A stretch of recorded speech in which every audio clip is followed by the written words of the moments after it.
रहमतुल्लाहि व बरकात। अल्लाह के नाम से शुरू जो बड़ा कृपालु व अत्यंत दयावान है।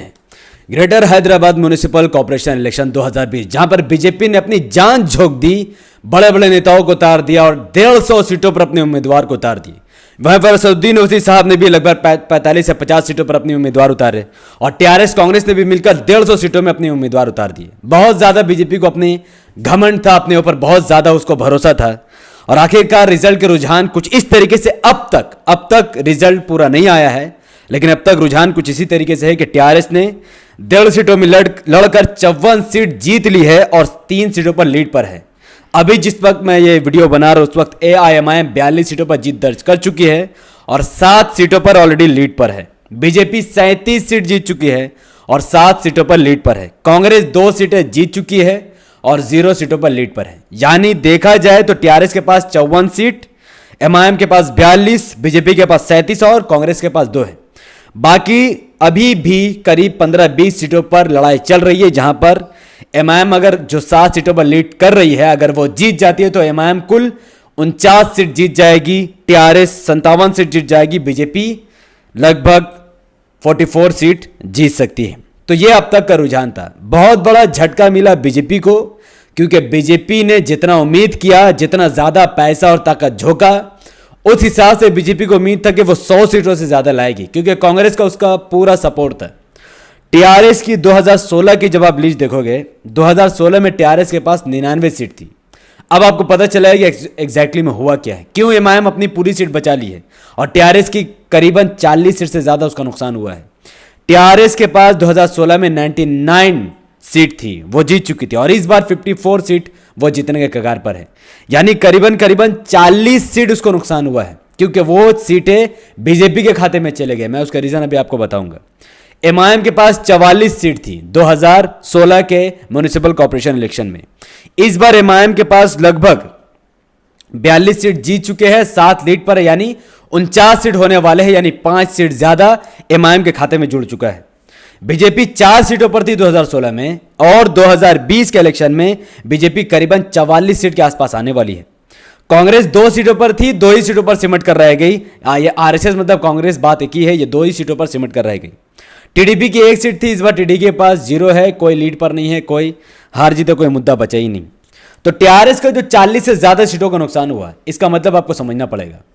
पिछले बार इलेक्शन में जब टीआरएस ने 99 सीट लाई और इस बार जो 40 सीट का नुकसान हुआ वो कांग्रेस की वजह से हुआ। कांग्रेस की पकड़ हैदराबाद में मजबूत है ही नहीं। पूरे तेलंगाना में लोग कांग्रेस को थू थू करते फिरते हैं, ना मुसलमान उसको वोट देता ना हिंदू। फिर भी पंजा का निशान देखकर मुसलमानों का और वो हिंदुओं का, जिनको ज्यादा, वो हिंदू मुसलमान जो शुरू से कांग्रेस से गुलामी करते हुए आए हैं, उनका 5-10 हजार वोट पड़ ही जाता है। जिसकी वजह से जहां पर टीआरएस और बीजेपी का कट्टर मुकाबला था, वहां पर जहां पर एमआईएम कैंडिडेट नहीं थे, बीजेपी और टीआरएस और कांग्रेस वहां पर उतरी हुई थी और बीजेपी और टीआरएस में कट्टर मुकाबला था।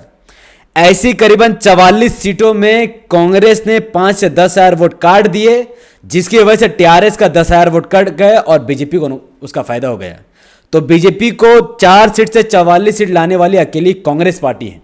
जहां तक एमआईएम की बात है, एमआईएम के पास पहले 44 सीट थी और अब एमआईएम के पास इंशाअल्लाह 50 सीट के आसपास यानी 49 सीट आने वाली है, क्योंकि एमआईएम ने 44 सीटों पर काम किया। 5 हिंदू उम्मीदवारों को भी टिकट दी, जिसमें से अब तक 2 हिंदू उम्मीदवार जीत चुके हैं, एक लेडी है और एक जेंट्स है। तो वो 2 हिंदू उम्मीदवार भी एमआईएम की तरफ से जीत चुके हैं। मैंने पहले ही कहा था कि एमआईएम हिंदू मुस्लिम पार्टी नहीं है। भारत में एकमात्र एकलौती एमआईएम ऐसी पार्टी है जो पूरी तरीके से सेकुलर है, जो हिंदू मुस्लिम सिख ईसाई सबको टिकट देती है। वो बीजेपी कांग्रेस की तरह नहीं है जो गुंडों को और मवालियों को टिकट देती है। तो अब आप सबको पता चल गया कि वोट कटवा कांग्रेस, बीजेपी के एजेंट कांग्रेस, बीजेपी के दलाल कांग्रेस, बीजेपी के बी टीम कांग्रेस, आरएसएस का साथ देने वाली कांग्रेस, सावरकर की आइडियोलॉजी को फॉलो करने वाली कांग्रेस, भारत में हिंदू मुस्लिम की तुष्टीकरण करने वाली कांग्रेस, हर तरफ से कांग्रेस ने टीआरएस को धक्का दिया। एमआईएम ने अपनी पूरी 44 सीट बचा ली, प्लस 5 सीट और जीतने के कगार पर है। टीआरएस के 40 से ज्यादा सीटों का नुकसान हुआ, क्योंकि कांग्रेस ने वोट काटकर बीजेपी को दिलवा दिया और बीजेपी 4 से 44 सीट के आसपास आ गई। 37 जीत चुकी है, 7 और जीतने वाली है। ये पूरा बीजेपी को, जो बीजेपी का ये जो भलाई हुआ, ये कांग्रेस के ऊपर है। मोदी जी को राहुल गांधी से मिलकर एक बहुत बड़ी पार्टी देनी चाहिए कि जब तक कांग्रेस भारत में इलेक्शन लड़ती रहेगी उन राज्यों में जहां पर रीजनल पार्टी स्ट्रांग है, जैसे कि बिहार में आरजेडी, यूपी में बीएसपी एसपी, वेस्ट बंगाल में ममता बनर्जी, झारखंड में जेएमएम और कई सारे राज्यों में जहां जहां रीजनल पार्टी मजबूत है कांग्रेस को छोड़कर, अगर वहां कांग्रेस बंगाल में अगर टीएमसी को हराने घुस जाती है, अगर यूपी में अखिलेश यादव को हराने और मायावती को हराने घुस जाती है, अगर बिहार में तेजस्वी यादव को हराने घुस जाती है, अगर तेलंगाना में वो टीआरएस को हराने घुस जाती है और आम आदमी पार्टी को दिल्ली में हराने घुस जाती है, तो यकीनन इसका सीधा सीधा फायदा बीजेपी को ही होगा। अगर आप पूरा आकलन निकाल कर देखोगे तो पहले उसने अखिलेश यादव के साथ मिलकर उत्तर प्रदेश में बीजेपी को जिताया, राहुल गांधी ने, कांग्रेस ने। फिर बंगाल में घुसकर बीजेपी के 2 एमपी सीट से 18 एमपी सीट करवा दी। मैंने पिछली वीडियो में पूरी डिटेल बता दी कैसे लाखों वोट काटकर बीजेपी को फायदा पहुंचाया कांग्रेस ने, ममता को हराने में मदद की कांग्रेस ने बीजेपी की।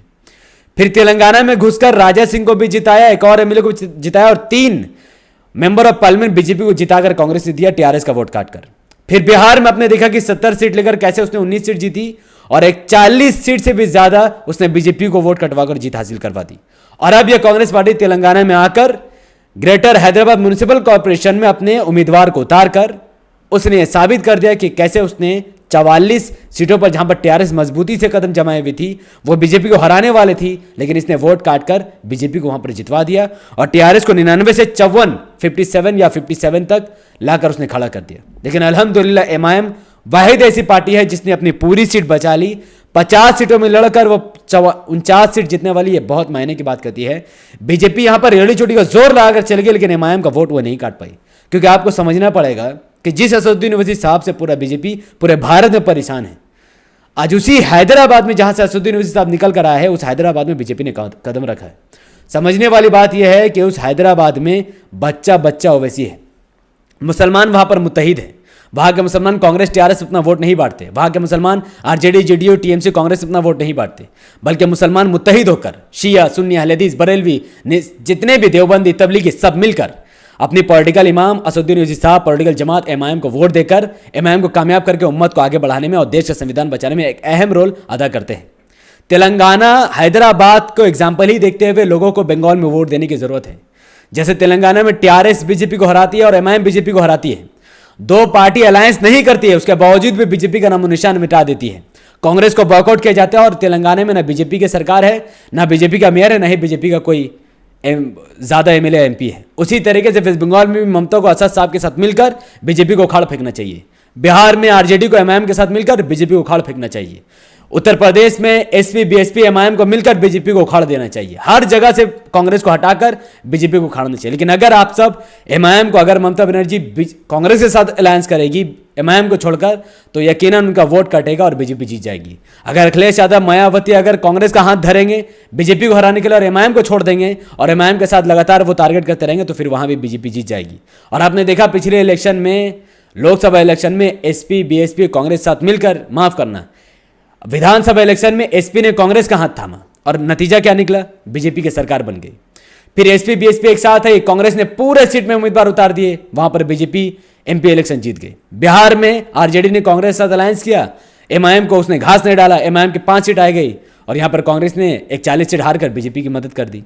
तो आपको समझना पड़ेगा, लोगों को आंख खोलना पड़ेगा, वक्त दूर नहीं है जब एमआईएम हिंदू मुस्लिम सिख ईसाई को साथ लेकर चलकर इतने बेहतरीन पार्टी, इतनी बेहतरीन भारत को आगे बढ़ाएगी, जहां पर हर जगह एमआईएम इलेक्शन लड़ेगी। पंजाब से लेकर यूपी तक, बंगाल से लेकर उत्तराखंड तक, झारखंड तक, हरियाणा तक, हर जगह एमआईएम घुसकर चुनाव लड़ेगी, क्योंकि एमआईएम काम के लिए जानी जाती है, भाषण या नाम के लिए नहीं। बहुत बहुत शुक्रिया। वीडियो को जितना ज़्यादा हो सके उतना ज़्यादा लाइक कीजिए, फॉलो कीजिए, सब्सक्राइब कीजिए, हमारे चैनल पॉलिटिकल को सब्सक्राइब कीजिए, बेल आइकन को हिट कीजिए। और याद रहे कि ये अब तक का आंकड़ा है, 2 घंटे 3 घंटे बाद पूरा आंकड़ा क्लियर हो जाएगा, तो एक और वीडियो मैं बनाऊंगा जहां पर कंफर्म रिपोर्ट आएगी कि एमआईएम की अब टोटल कितनी सीट हुई, टीआरएस की कितनी हुई और बीजेपी की कितनी हुई। अब जहां तक अब तक उम्मीद है कि टीआरएस 57 में सिमट जाएगी, एमआईएम 49 पर सिमटेगी, बीजेपी 44 पर सिमटेगी और कांग्रेस 2 पर ही उसको इत्तेफाक करना पड़ेगा। इसके अलावा इंशाल्लाह इससे ज़्यादा कुछ ज़्यादा चेंजेस के चांसेस नहीं है। फिर भी मैं जल्द से जल्द वीडियो बनाकर आपके सामने रखूंगा। जिसको कोई बात करनी हो वो कमेंट में अपने ओपिनियन पोल, अपनी राय कांग्रेस को लेकर, बीजेपी, आरएसएस, एमआईएम, टीआरएस को लेकर अपनी बात रख सकते हैं कमेंट बॉक्स पर। मैं इंशाल्लाह जितने जल्दी हो सके उतने जल्दी आपके कमेंट को देखूंगा, रिप्लाई करूंगा। और किसी को पर्सनल बात करनी हो तो मेरा WhatsApp number, Facebook ID link, messenger link इस वीडियो के डिस्क्रिप्शन में आप सब मुझसे उस तरीके से जुड़ सकते हैं। और प्लीज़ कॉल मत कीजिए, टेक्स्ट मैसेज या वॉइस मैसेज ही कीजिएगा और अपनी बात नरम तरीके से रखिएगा। हम सब की बातों का अलग अलग ओपिनियन हो सकता है, लेकिन हम सब की आइडियोलॉजी सेम है कि भारत को करप्शन और भ्रष्टाचार मुक्त बनाना है और असदुद्दीन ओवैसी साहब को एक न एक दिन भारत का पीएम बनाना है। बहुत बहुत शुक्रिया। अस्सलाम वालेकुम रहमतुल्लाहि व बरकातहू। अल्लाह की सलामत रहमत बरकत तमाम भाई और बहनों पर हो। मे अल्लाह बी पीस अपॉन अस।